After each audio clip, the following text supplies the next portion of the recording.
Bom dia, pessoal. Na última aula eu apresentei para vocês essa grandeza física, que é conhecida como momento linear, mas que muitas vezes ela também é chamada de quantidade de movimento, quando você viu isso lá no ensino médio, tá certo? O que é importante nessa grandeza? Então, se as forças externas forem nulas, tá?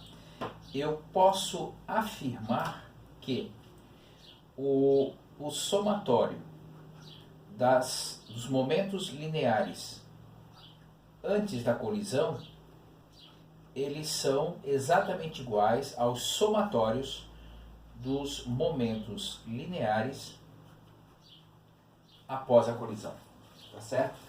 E quando eu paro para pensar nisso, a gente vai ver um pouco mais para frente que a energia algumas vezes se conserva, algumas vezes não. Entretanto, a quantidade de movimento sempre vai ser conservada, tá certo? Então, por exemplo, como é que a gente vai resolver exercícios sobre isso? Então, lá no exemplo 9.05, que se encontra lá na página 230 do livro do Halliday, ele fala de um rebocador espacial e uma cápsula de carga de massa total M, viajando ao longo de um eixo X. Então, eu tenho aqui um sistema, tá, que é composto de duas partes. Tá? Ela está viajando ao longo do eixo X com uma velocidade de 2.100 km por hora. Tá?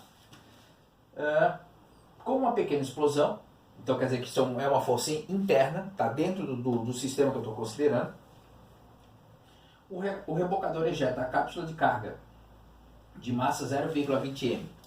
Então, a massa de tudo isso aqui é emissão, só que agora os dois se separaram. Tá? Então eu tenho essa pequena parte aqui de massa 0,2 m, tá? Dessa forma, o restante do objeto rebocador, ele vai ter uma massa de 0,8 m, tá? Depois disso, o rebocador passa a viajar 500 km por hora mais depressa do que a cápsula. Ou seja, se eu paro para comparar as duas velocidades, a velocidade do rebocador ela é maior do que a velocidade da cápsula. E essa diferença entre essas duas velocidades, ela fecha 500 km por hora. Aí ele quer saber qual é a nova velocidade do rebocador em relação ao Sol. Tá? Bom, então vamos parar para pensar. Ok? Então deixa eu jogar isso aqui para cá. Então essa situação aqui é antes, essa situação aqui é após. Bom, então eu sei que a quantidade de movimento que eu tenho aqui é igual à quantidade de movimento que eu tenho aqui, ou momento linear. Então aqui o que eu tenho?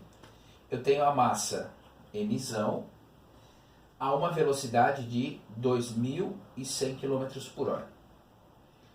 Aqui eu tenho uma massa que é 0,2 m a uma velocidade que eu não conheço, que eu chamei de velocidade da cápsula, mais o rebocador, que tem 80% da massa, ou 0,8 m, vezes a velocidade do rebocador. Tá certo? Bom, quando eu paro para olhar para essa equação, perceba que eu posso cortar as massas. Aqui eu tenho m que eu posso cortar, m que eu posso cortar, m que eu posso cortar. O meu objetivo é calcular a velocidade do rebocador. Tá? Então eu vou fazer assim, ó. Aqui eu tenho 2.100. Aqui eu tenho 0,2 vezes a velocidade da cápsula. Bom, mas aí o que eu vou fazer? Eu vou passar a velocidade da cápsula para lá, o 500 para cá. Então a minha velocidade da cápsula vai ser a velocidade do rebocador menos 500. Certo? Mais 0,8 vezes a velocidade do rebocador. Você concorda comigo que depois de eu organizar essa equação, eu fiquei com uma equação que depende única e exclusivamente de uma variável só? Se eu dependo única e exclusivamente de uma variável, eu posso resolver. É só seguir agora e isolar as questões. Aí quando você faz isso, você encontra que a velocidade do rebocador ele vai fechar 2.200 quilômetros por hora. Tá? Ok? Então, dessa forma, a gente consegue resolver a questão. Ok? Bom, deixa eu apagar isso aqui. E a outra questão que eu quero resolver agora com vocês é a questão 9.06, o exemplo, né? Que está na página 231. Então, ele está me dizendo, nessa questão, que eu tenho um objeto. Tá? Eu vou fazer aqui um objeto, vou tentar fazer algo circular. E esse objeto, em algum momento, ele se divide em 3 partes através de uma explosão. Algo assim. Tá? Aí ele diz que essa é a parte A, que essa é a parte B, que essa é a parte C. Ok?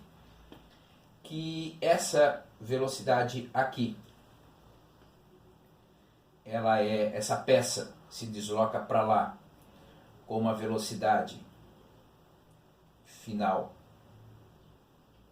Opa, perdão, eu copiei aqui errado. Aqui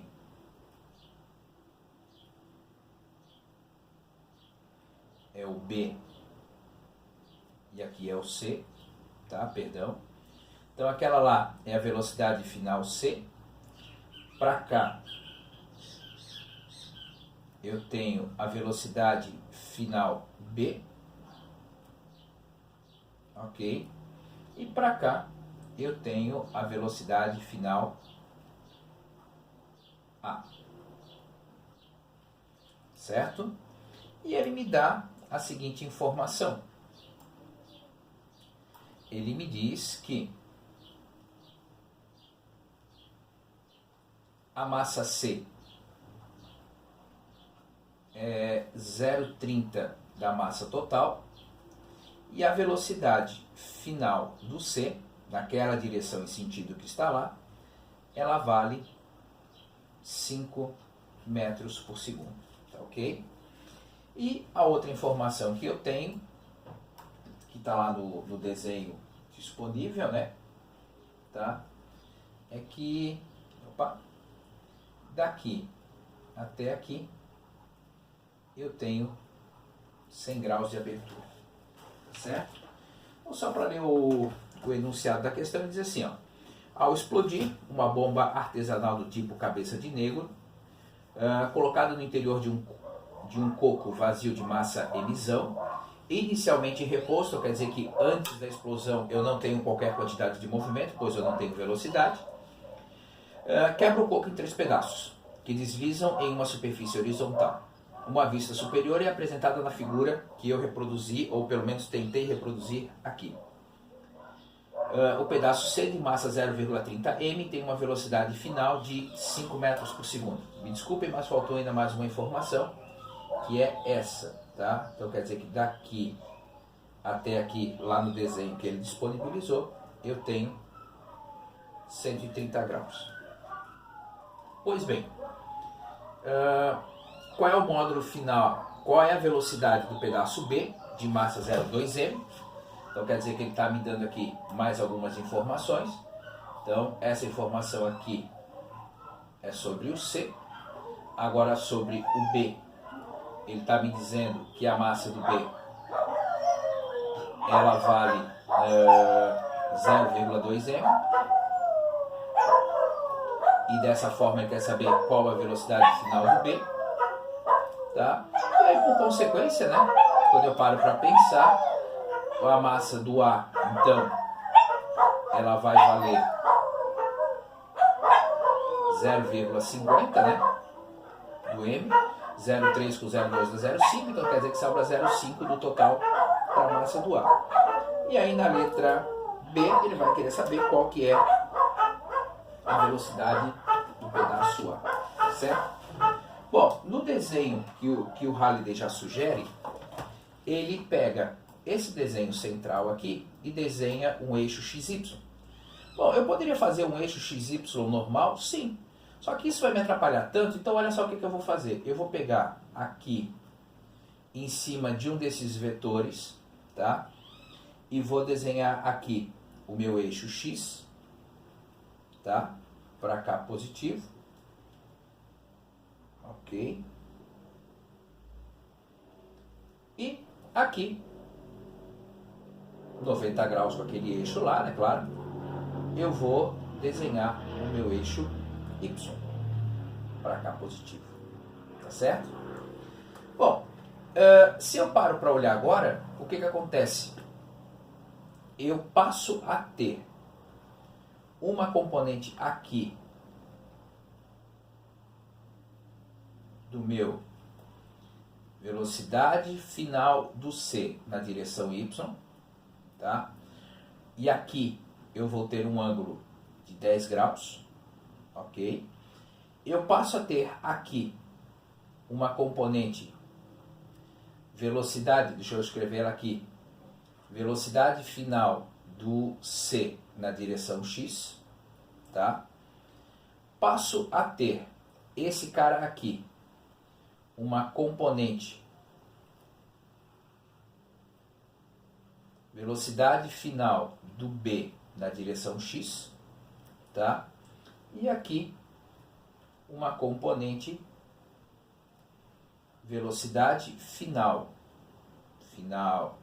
do B na direção Y, tá certo?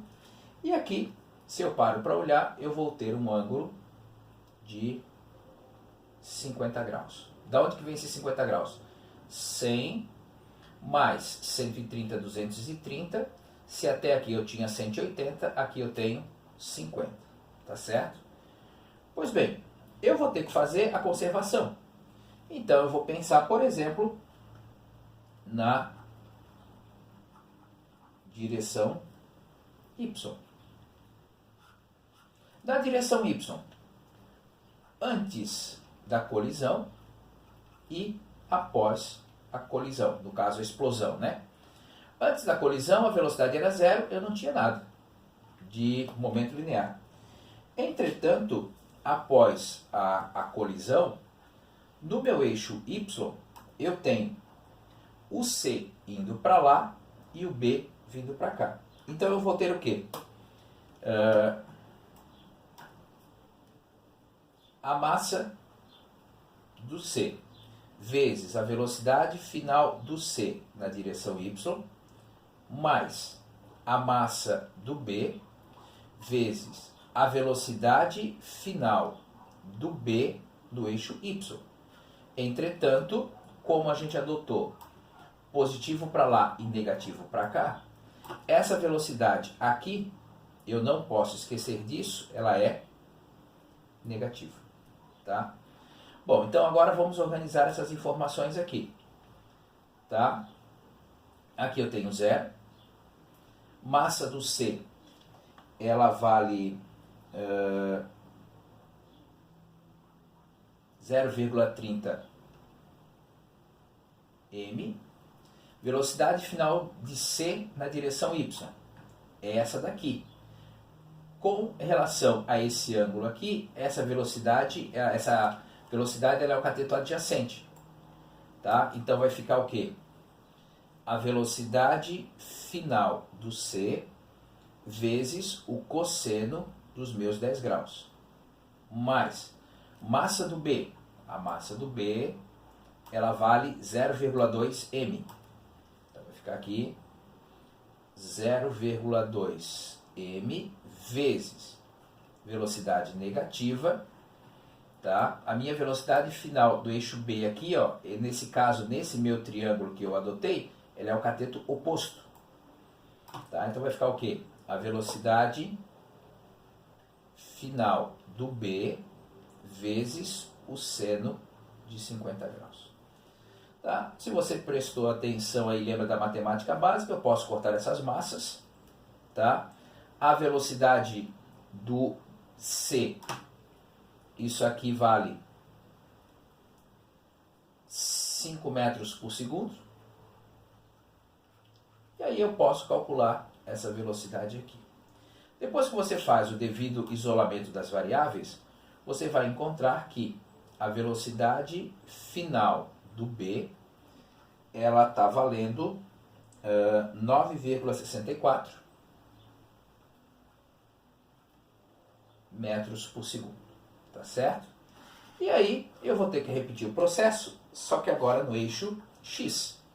Tá? E no eixo X, olha só o que eu tenho. Eu tenho, no sentido negativo, o A com a velocidade final do A, que já está sobre o eixo X. Então vamos lá.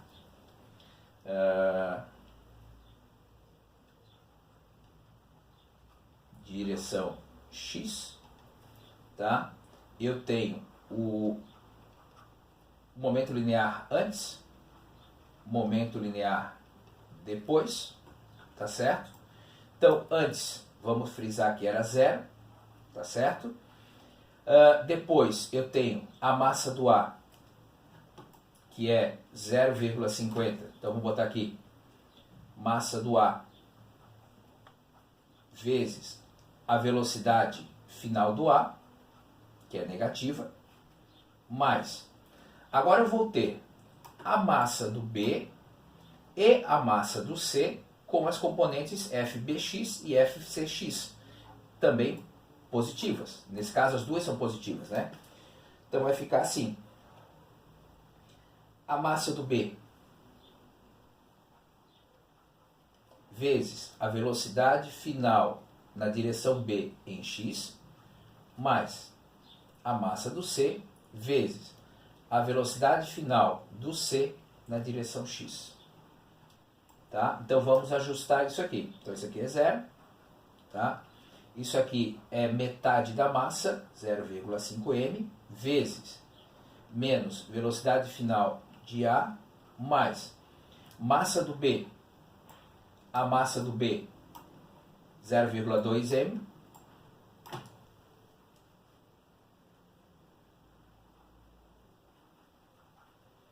vezes velocidade final B na direção X. Aí vamos lá pegar o meu triângulo que eu montei. Velocidade final do B na direção X. Cateto adjacente, então quer dizer que vai ser cosseno. Então vai ficar velocidade final do B vezes cosseno de 50 graus, mais o C, que é 0,3 m, vezes velocidade final do C, vezes qual é o ângulo agora? Tá? Velocidade final do C está aqui, o ângulo que eu usei é aquele, então esse aqui é o cateto oposto naquele meu triângulo. Então vai ser seno de 10 graus, tá certo? Vamos lembrar que a velocidade do B eu acabei de calcular, 9,64. A velocidade do C, ele já tinha me dado lá no início, 5, tá?